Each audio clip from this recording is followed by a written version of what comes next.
Terry Shepard is the author of the Jessica Ramirez thrillers and the COVID-19 children's classic, Juliet and the Mystery Bug. Terry's short stories have been published in a number of anthologies, and he wrote the nonfiction classic, How to Be a Dynamic Podcast Guest and Sell Stuff. He is also a prolific book narrator and owns a publishing company focused on helping indie authors get their stories into wide circulation. Terry lives and writes on the ocean in Jacksonville, Florida. Thank you, Terry Shepard, for interviewing Claire Booth. It's my pleasure. Good evening, everybody. And wherever you are, I hope your air conditioning is working.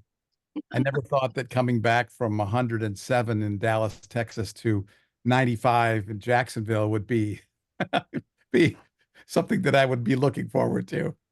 But I am thrilled tonight to be spending some time with Claire, a former newspaper reporter. She's worked in Missouri, D.C., South Florida, the Seattle area, and the Bay Area. She's reported on a number of high-profile stories, including the Lacey Peterson murder and the San Francisco dog mauling.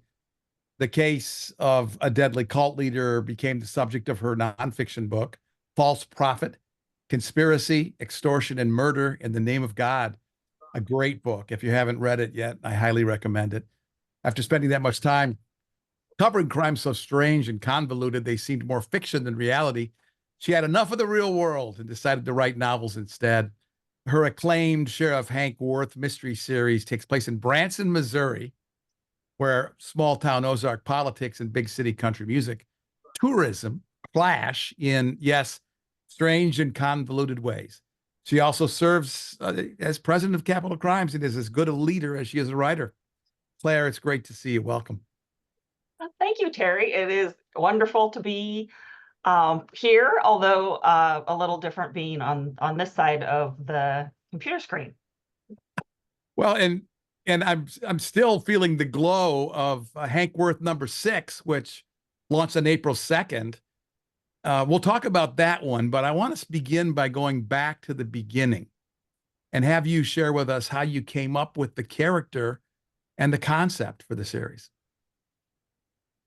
Well, I guess the concept came first. My decision to set it in Branson was the first decision I made,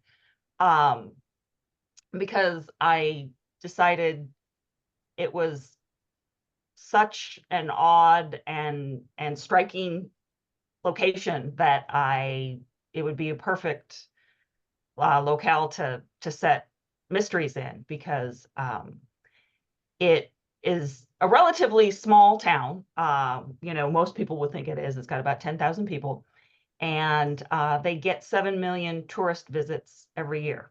Wow. So they have to have all the big city infrastructure for that, but it's still a small town with a small town,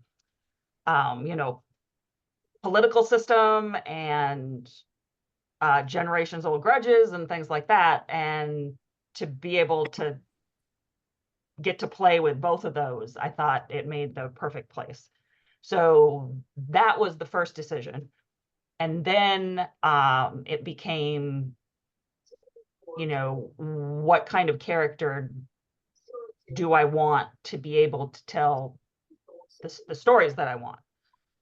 And that was an outsider.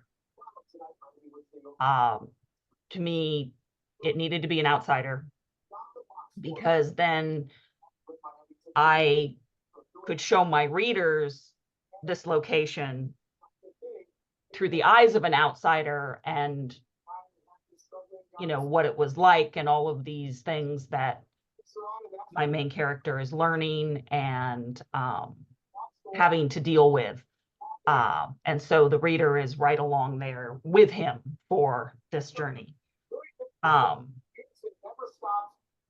It became Hank when I decided that it was going to be a man.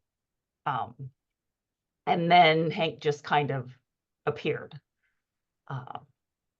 And so that was the order of things. I get a lot of questions about, hey, you're a guy and your protagonist is a female. How can you possibly do that?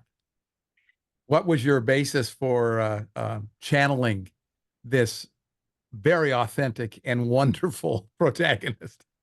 Um, well, my reasoning was I had been, as you know, as you said, I was a newspaper reporter for years, and so I did not want to write a newspaper reporter. And as you can tell, I am a woman, and I did not want to write that. I was like, I want to write something other than my life. And the most polar opposite of that was a man. So I was like, okay, we'll make him a man. And I wanted him to have a young family, have young kids. To me, that was an interesting aspect of family life that isn't really explored in mysteries. You get the rebellious teenager kids, and you get adult kids or that kind of thing, but you don't get toddlers or kindergartners or that kind of thing, that dynamic that kids bring to a family and a marriage. And I just thought that was really interesting to be able to address. And it feels like you grew up in Branson, but clearly you didn't. How have you been able to create that place so deeply and richly? Well, my husband did grow up in Branson. He was born and raised there. And so that has been the biggest help for me is, his knowledge, and then his mother's knowledge before she passed. We still have family there, and many generous friends who will, either take a drive and let me know, something that you have to see to be able to find out, because obviously I can't get back, jump in the car and drive there whenever I need to research something. So a lot of helpful people, but all stemming from, my husband having grown up there. I really love the way you paint the pastels of that place, and it feels very immersive to be. Well, thank you. As I read it. And for those of us that want to binge on your Hank Worth series, give us a few of those little things that we would see on Netflix if we were going through all 6 of the books to take us through some of the stories that you've told. Oh, okay. So book 1, a paddle wheel showboat tourist attraction runs aground, and it's the middle of winter, and Hank Worth, who is my protagonist, has just been appointed the county sheriff, and he is tasked with getting all of the tourists off the boat, and the rescue operation. And as he does that, they discover a homicide victim in one of the dining rooms on the paddle wheel. So he then is juggling being new in town and a murder investigation.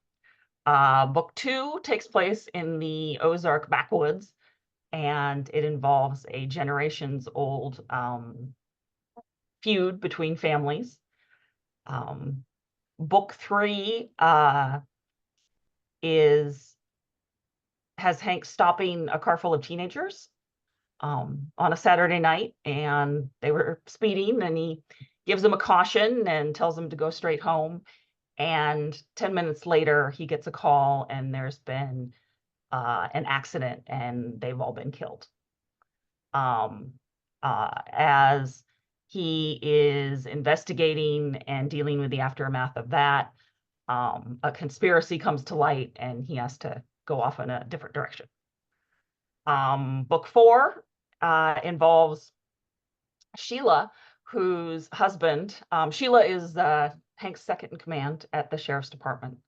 And she is very no nonsense and doesn't put up with much. Her husband is a mailman, and he calls her up and says, this guy on my route, he's religious about getting his mail, or he tells me when he's gone and all this, and he hasn't done either one of those things. His mailbox is overflowing. He doesn't have a vacation notice in, and I'm worried. So she goes out, she does a welfare check. They find him dead inside of what is clearly a homicide. So that sends the whole department off to try to figure that one out. Book 5 is pretty much only in Branson, and it involves country music shows, and specifically the phenomenon of breakfast shows, because a lot of the folks who come down to Branson are senior citizens, and so they don't have late night shows there, they have breakfast shows. Yeah. And it is a legit thing. There is the 8 o'clock show at every single theater, and a lot of them are actually also timeshare pitches. And I thought that melding both of those would make for a very fun book. And so that one involves both the timeshare industry and breakfast country music shows. So, and then in book 6, you start blowing things up. I do. There is a very big explosion right off the bat. Which you describe absolutely. You know how we always say that it's got to be the first paragraph of the first sentence, first chapter. Look at the opening, the excerpt that she has in Amazon for book 6, and you will immediately press the buy button because it just starts off with a bang right there. Oh, well, thank you. Yeah, I mean, that was certainly the goal, to draw people in. But yeah. The fireworks warehouse explodes, and everybody is off and running at that point. So, are any of your characters based on real people? Only one. And I never say who that one is. Well, but nobody was has guessed it. Lana was asking if it was Sheila. I guess she probably figures that you know too much about the details of that woman's personality, but but that's an interesting dimension, isn't it? How now that you're in book 6, you're very comfortable with these people, and they kind of have become part of your psyche, and you know what they would and wouldn't do. Yes, very, yeah. From a process standpoint, would you consider yourself a pantser or a plotter? Definitely a pantser. I have tried the plotting, and I can't do it. I can't finish an outline, to save my life. So it just too limiting. You gotta be free, right? Even with giving myself permission to deviate, I still can't do it. I do start, I have to have my inciting incident. Mm-hmm. And so I start with that, and I have to have that. That's my one thing. And then I just start writing, and I see where it goes from there. I rarely have a concept of where that's going to go, or who my new characters are going to be for that book. I don't know when I start. And that was Donna Del Oro's question about how, as a pantser, writing as a pantser, Where do the ideas come from for that inciting incident for you? So, well, like, book one, where the showboat runs aground, that was actually a real incident that actually happened on the lake just outside Branson in the early 2010s. And the showboat had been sailing that lake for decades and suddenly ran aground. And they did have to figure out how to get all of these people off of it in, snowy weather. And when I decided to switch from nonfiction to fiction and then to set it in Branson, I said, oh, I remember, this incident happening. What if they found a body once they evacuated the boat? So that one, came from real life. The one with the timeshares was kind of, a melding of that kind of thing. The spark for that was when the first book came out, I was in Branson and I was doing book signings, and I was at the Books A Million, and I have my little table right there by the front door and my stack of books, and I'm, people come and sign, I'm signing, and this couple walk in, and nobody batted an eye because it was Branson, and this is a completely normal thing to see, but he was in full cowboy gear, and she looked like Little House on the Prairie, right? She had the bonnet and the long skirt and the whole deal. And so she headed off to whatever section, in the back of the bookstore. And he was just clearly waiting for her. So he's kind of wandering around. And he comes over and we start chatting. And it turns out that he was a musician for one of these morning breakfast shows. And so I was asking him, how long he'd been doing it, and did he enjoy it, and da, da, da, da. And he's like, oh yeah, and he's like, oh, but most of them are timeshares. Like they're, you get the freebie ticket, and they do the little spiel and the whole deal. And I had never thought of the two of those together, that. Oh, I'm sure there's some shows in Branson that are timeshare pitches, because Branson is one of the big timeshare markets. And until, he said this, and it's like, oh, I'm gonna file that away. And so when it came time that I needed my next inciting incident, you go through your mental filing cabinet, and it was like, oh, my cowboy conversation. And so like that's where that one came from. So when does the ending come to you in your writing process? Do you know it at the start, or does it appear when you're in the second act, or when do I you never know it at the start. Really? Yeah. No, oh no. I usually know by about 2/3 through, maybe 3/4. But no, I because I don't even know who's going to populate the book at the beginning. So yeah, I don't. I know I'm making all the plotters out there. I'm making their skin crawl. I know, but well, all us pantsers could totally identify with that. Yes. Nothing wrong with that. What does Toni Morrison say? The only rule is there are no rules. So you do what works for you. It's whatever works for you. Yeah. How about the titles? You have amazing titles for your series. Where do they come from? Oh, thank you.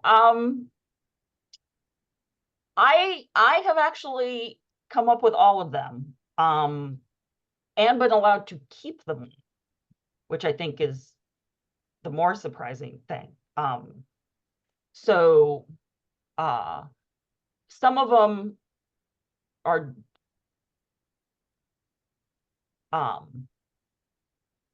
know the first one was just, that was what it needed to be called. That was the name of the boat, and you know, the Branson Beauty.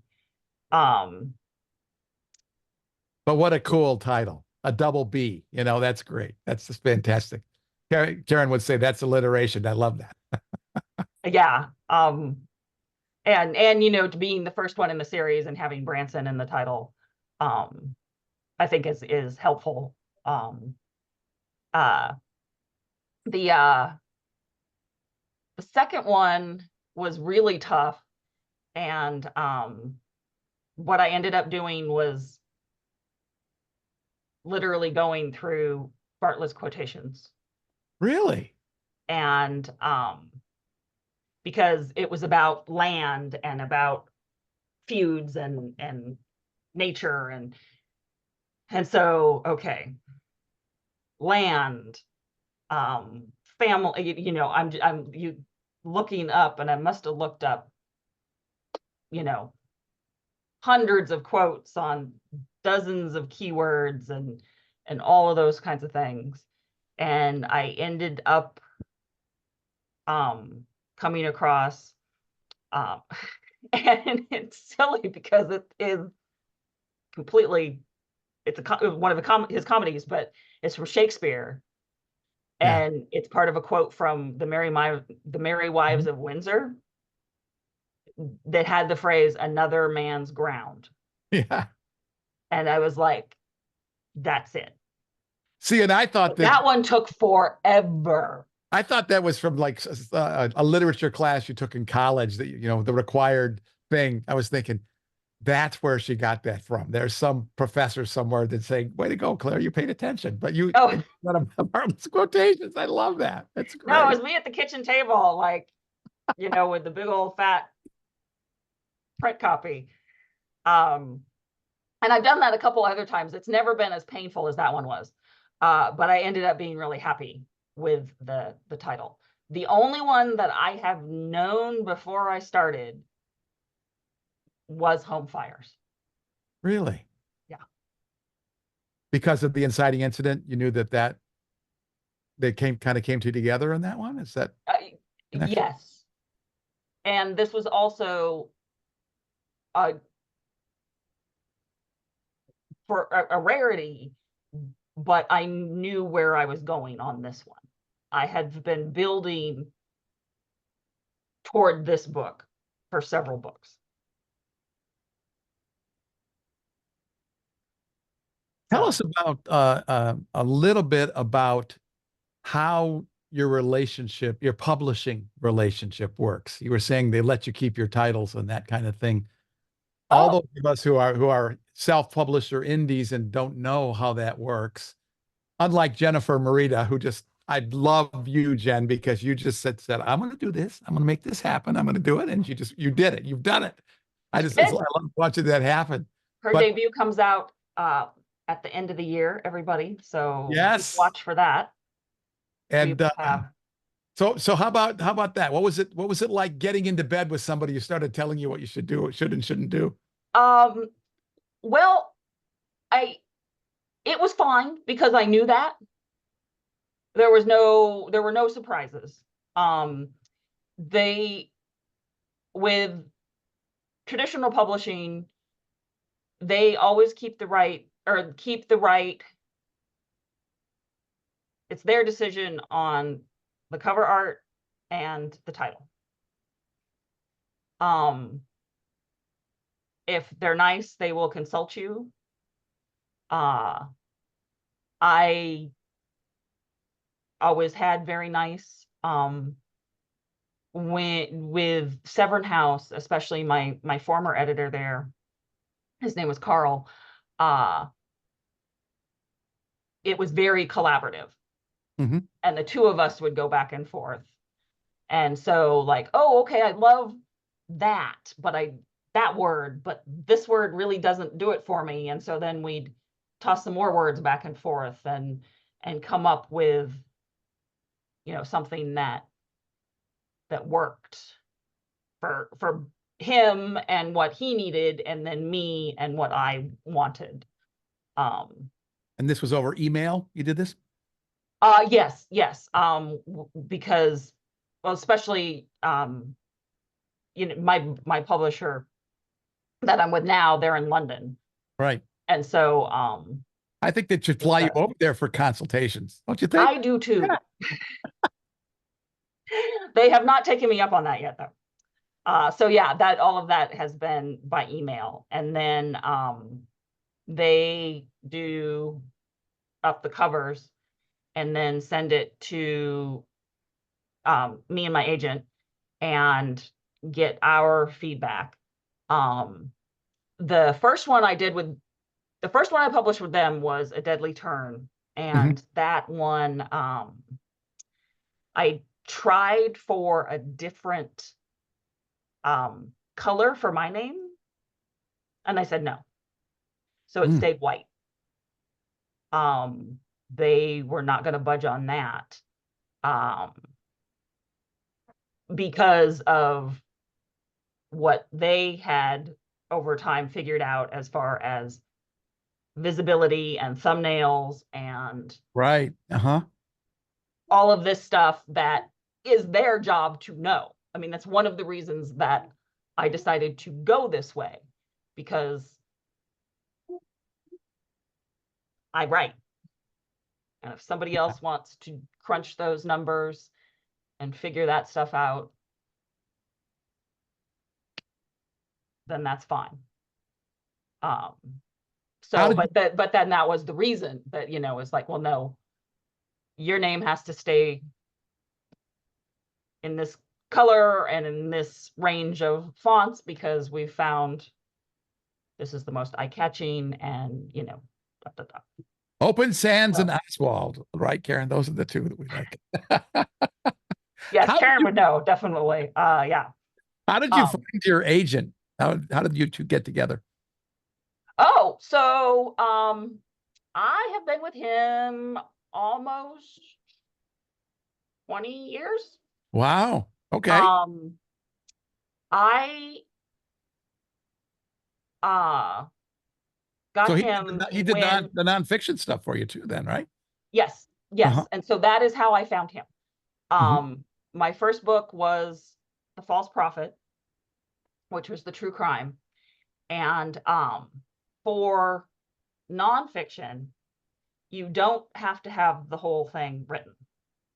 You write a proposal, and it is very involved. It's probably 100 pages, but it has a complete chapter by chapter outline of the entire book. So I did have to outline that.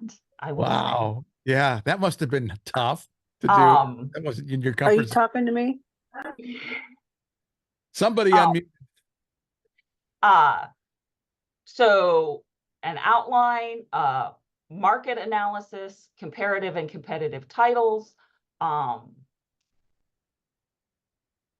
sorts of different stuff. And you put together this proposal, and then that is what you try to get an agent with.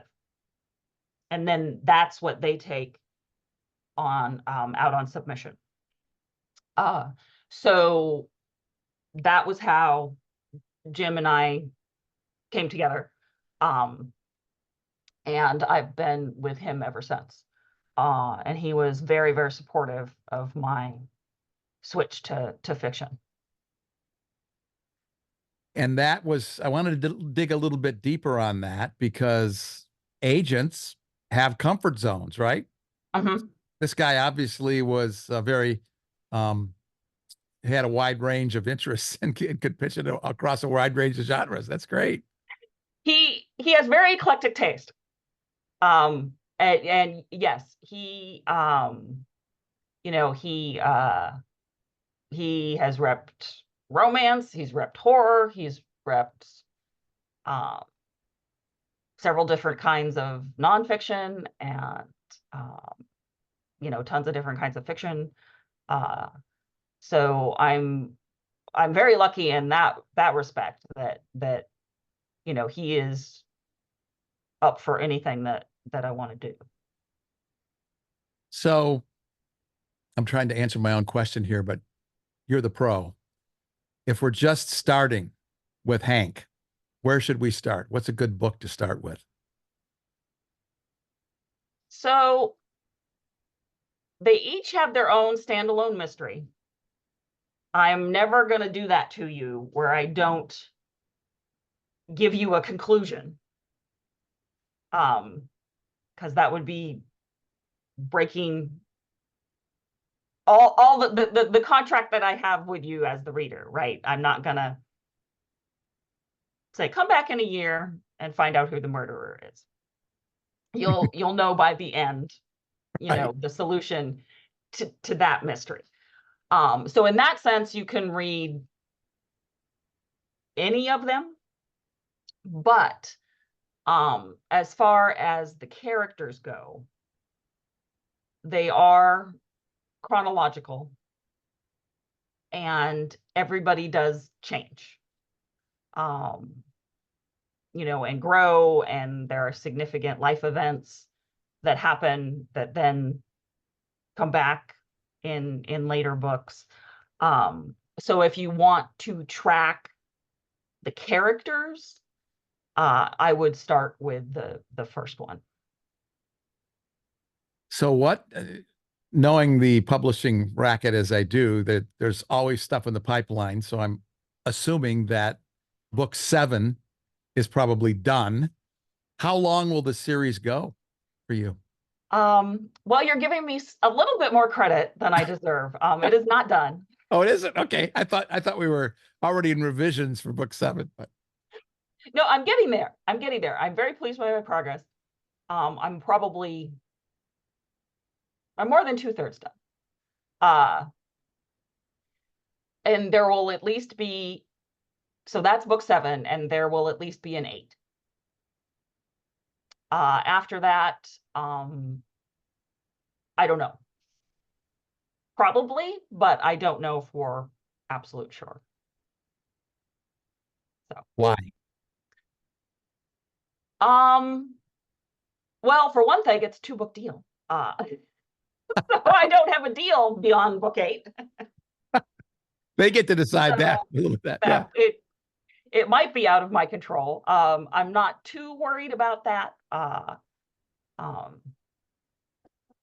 But we'll see what else is going on. I have a thriller actually out on submission right now. Cool. That is You're already shifting gears? a total standalone. Uh-huh. So, we'll see what happens with that. Like I said, that's out on submission, so that's totally up in the air, but we'll see. So Branson Beauty is number 1 to answer one of the questions out there. Oh, yes. That's the first one, the alliterative one. And the brand new one is Home Fires. If you want to learn more about Claire's writing, she has a wonderful website, and she got the name clairebooth.com. That's what we're always looking for, so we don't put books in the end of it. Yeah. Something else, or author or something like that. So that's terrific. Why do you write? Because I need to. I'm not happy when I'm not writing. I've found that out at various points in my life, and either I come again to that conclusion, or I am forcefully told that conclusion by my loved ones, who say, you need to start writing. You're getting too cranky, go write. Okay. So your behavior changes when you're not writing. That's that fascinating. I need to be writing. And so and the mysteries have always brought me joy to read. And they bring me joy to write. So I'm pretty happy with this lane that I'm in right now. Is there a female protagonist in your future? Yeah, there's one rattling around. She's forming in there. Yeah, there definitely is. Another business question for you. As we look through your canon, the pricing on each of your books is different. It almost feels like what it's like to go into a different state and look at the gas prices. Do you have any involvement in the pricing of your books, or is that all done by your publisher? So the first two books I own. I have gotten my rights back from my first publisher. And so those are available on Amazon as ebooks, and I price those. That is entirely in my control. The rest of them are published by Severin House, and so I have no control over that at all. I don't know why. I mean, obviously, the older books are not at the full price point that the newest book is. I believe. I have not checked in the past month, maybe. The ebooks, I do not know. They can be all over the map, and I don't really know why. And based upon your own research, is your contract with your publisher common? I mean, it's hard to ask the how much do you earn question, but that's what we all want to know. Is I'm assuming you get an advance for each one of the books, and then Yes. royalties are based upon satisfying the advance, and Yes. and then a percentage Mm-hmm. of each book. So much for X number sold, and then the next tier you get more, you get a higher percentage, and then the next tier you get an even higher percentage. Okay, so you get the James Patterson deal. That's great. Well, in a manner of speaking, loosely, very loosely. But so, and then like when I published The False Prophet, that came out in 2008. And I had an absolutely smoking deal on the ebooks because they weren't a thing. I mean, but then at that point, I sold like 30. I mean, nobody was buying those, but the percentage on the ebooks has tightened up, over the past couple of decades. Do you know what percentage of your sales are print versus digital? More print. Mhm. I don't know the breakdown, but I do sell more print. Yeah. I want to get into what a typical day for you. I mean, let me. Okay, finish. Yep. I have not gotten numbers on home fires yet, so I don't know on that. I do have numbers for the previous books. I do end up with those numbers. Mm-hmm. And I'd say maybe 60. Okay. More than 60%, 60% is print. Yeah. And are audiobooks a thing? I mean, is that something? For mine, I have never sold the audio rights, or they have not been sold. So I've never, had audiobooks to sell. Well, I want to talk about a typical day, how you go through your day first. But the other question that Penny brought up is one that all of us worry about, and that is we always feel like this book is going to be the last one because it's going to suck and nobody's going to want it, and your publisher's going to say, "Hey, I'm buying out the rest of your contract. Thanks." Do you ever feel imposter syndrome? And if so, how do you deal with it?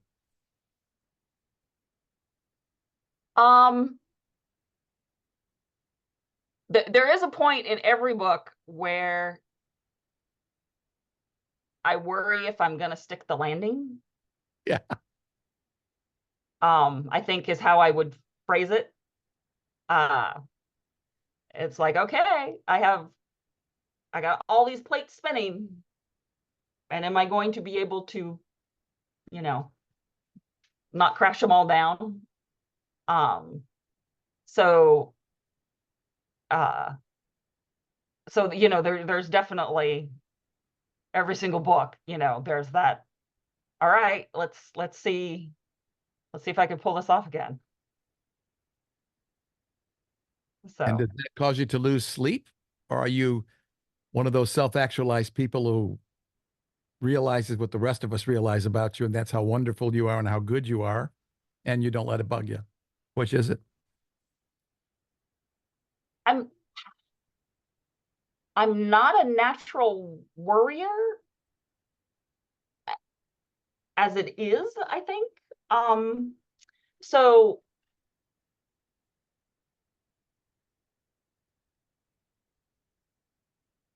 I guess less that than the time element would be what worries me.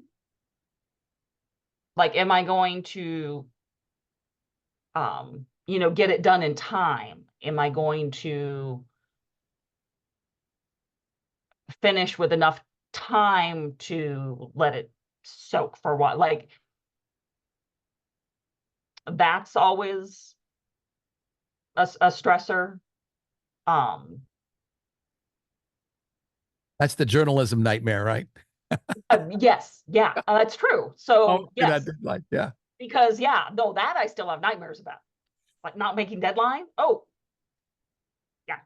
yeah, absolutely. So yeah, I hadn't thought of that, but you're absolutely right. I'm sure that stems from that. Exactly. So let's immerse ourselves in Claire, the writer. Let us get inside your head. What's a typical day like for you at the keyboard?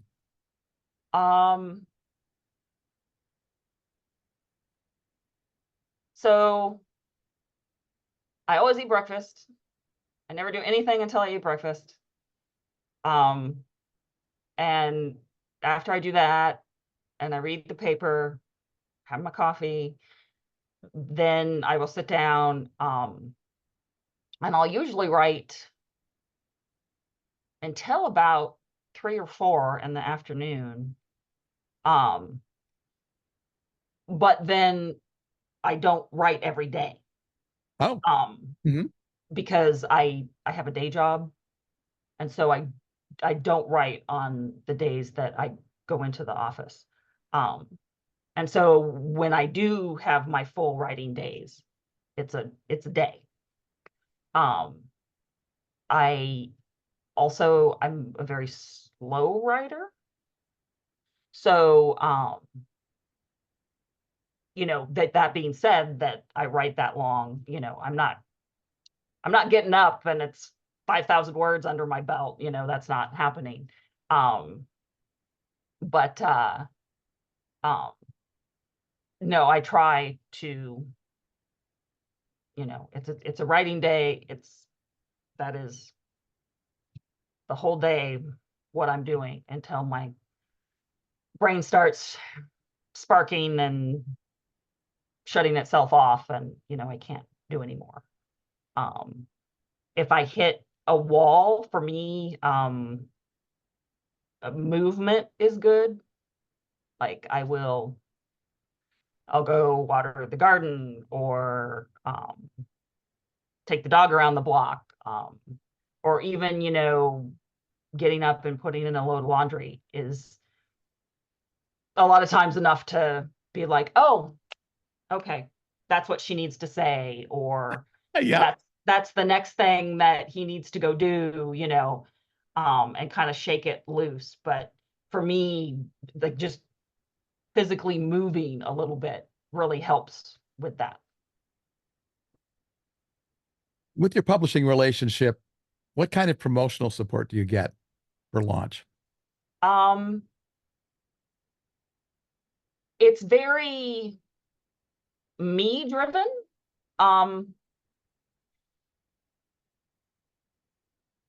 If I ask for something, they will do it. Like, hey, I've got XYZ, could somebody do a Instagram graphic? And they'll, you know, if the guy has time, they'll do that. But they're not going to be, hey, here's your media kit, you know, with all of these already, you know, done things for me. And then, you know, I set up all my own events. I put them in touch with each other. And then all the feedback I've always heard is that they're extremely helpful with the bookstores and all of that. They're just not setting those events up for me.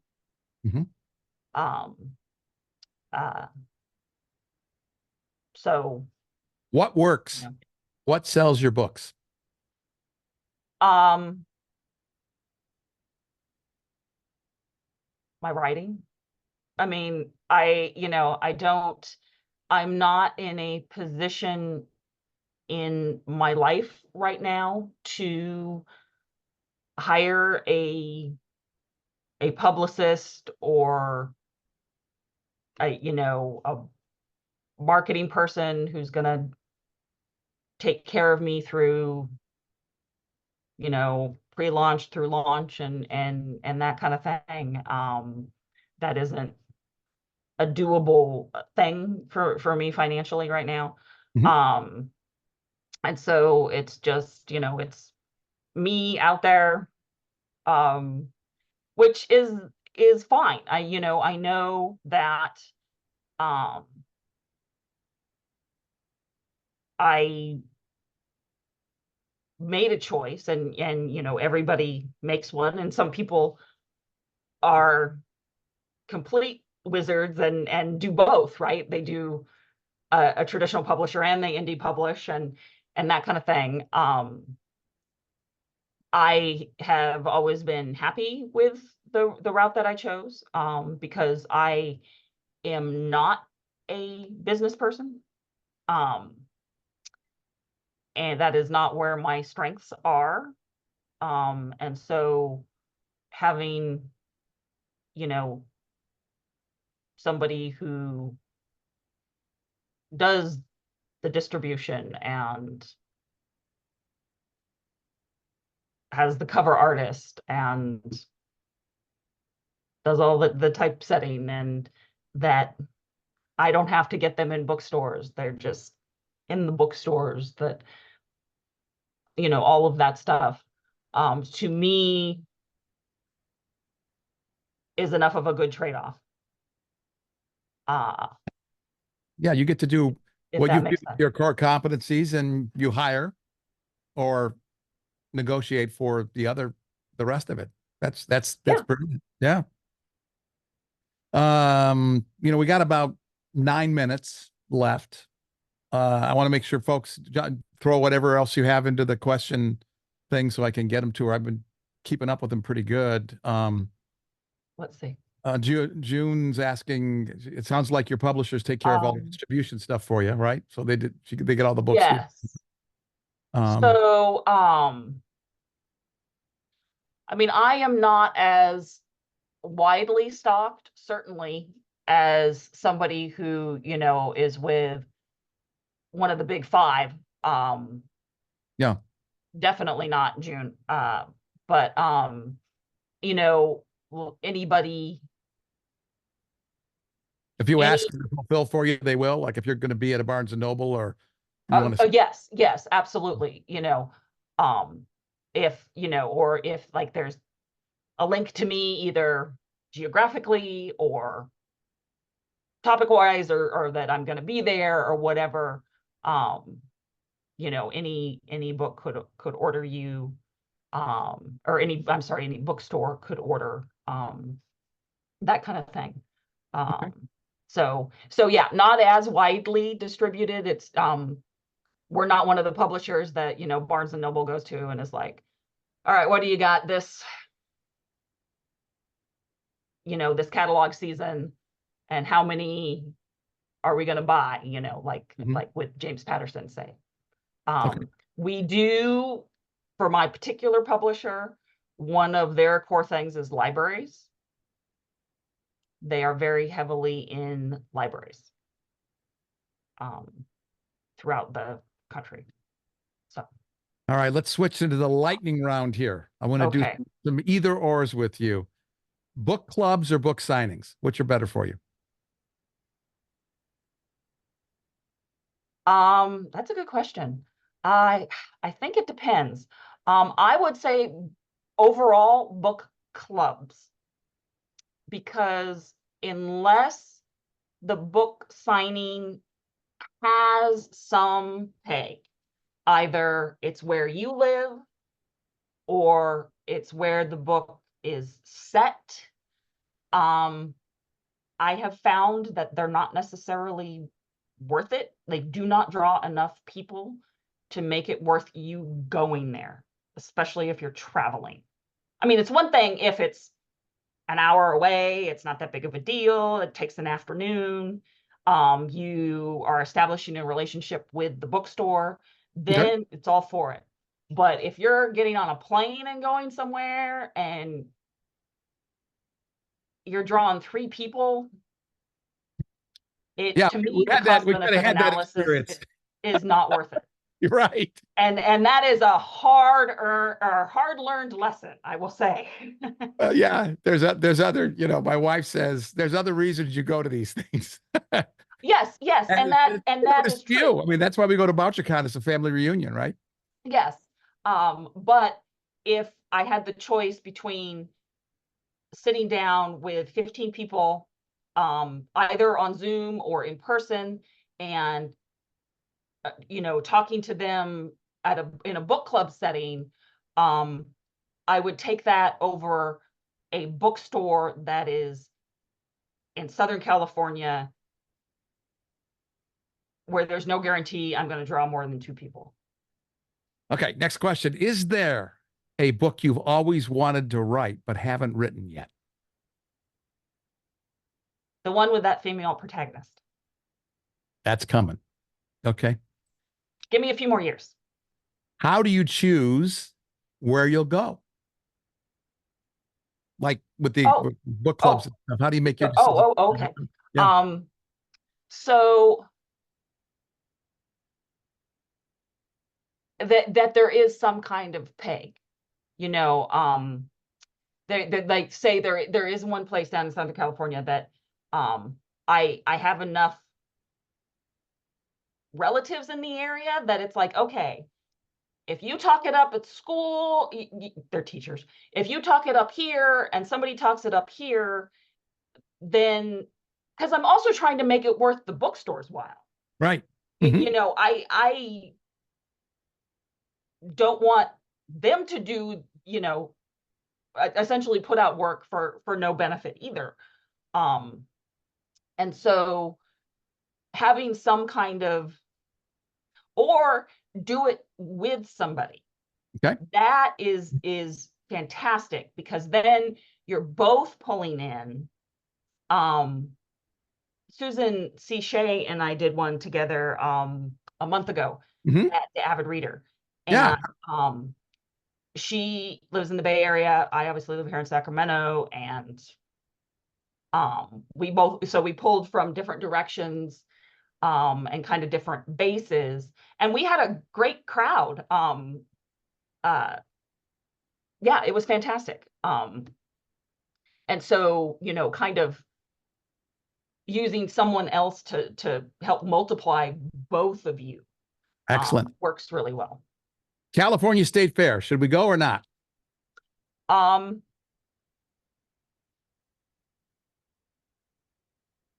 think I mean, it's definitely worth a day or a time slot, if you can get one.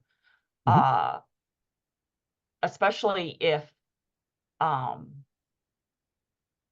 you know, if you have the stock to either you're independent and you have, you know, the stock to be able to sell, or you have a publisher that has enough of a mechanism that you have enough books to sell, then, you know, it certainly, I think, would be worth an afternoon, because then you're also getting your name out there. Because that's the other thing, is you hand out a flyer and your bookshop.org QR code is on the back, or your Amazon QR code is on the back. They might not buy it right there, but they take your thing, your bookmark or your flyer, and they go home. And the next time they're looking for something to read, they'll be like, that lady was really nice, or what have you. And, you know, maybe they buy it that way. So there's never, like I said, especially if the cost benefit analysis pencils out for you. Okay, it's going to cost driving down to Cal Expo and an afternoon. Totally worth it. Okay, last question, and we'll keep the room. Oh yeah, if you've got a couple more, please keep going. But the one that I always close with, which you've heard me ask you, is your definition of success and happiness as it relates to your writing career.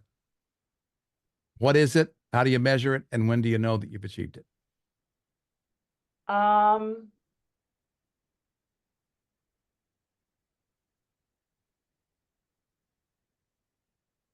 So I guess success for me is being happy with what I'm producing, that feeling that I am putting out the absolute best stories that I am capable of. Because if that was not the case, then I would absolutely not be okay. I would not be happy with myself if, you know, if I wasn't doing the best writing and the best stories that I can. So for me, that's what success is. And I am happy with I do feel that way about all my books. So, you know. So you're a happy girl. You're there. I do. I'm enjoying myself. Book 6 is Home Fires. Claire Booth's latest in her Hank Worth series. ClaireBooth.com is the website. Home Fires is available wherever cool books are sold. And I'm going to step out of the light and let Claire have control of the room and talk to each of you directly. Penny Manson, I'm glad you're home safe and sound. Everybody, thanks for coming tonight. It's been an honor to, you know, it was very nice of you to let me. Oh, great.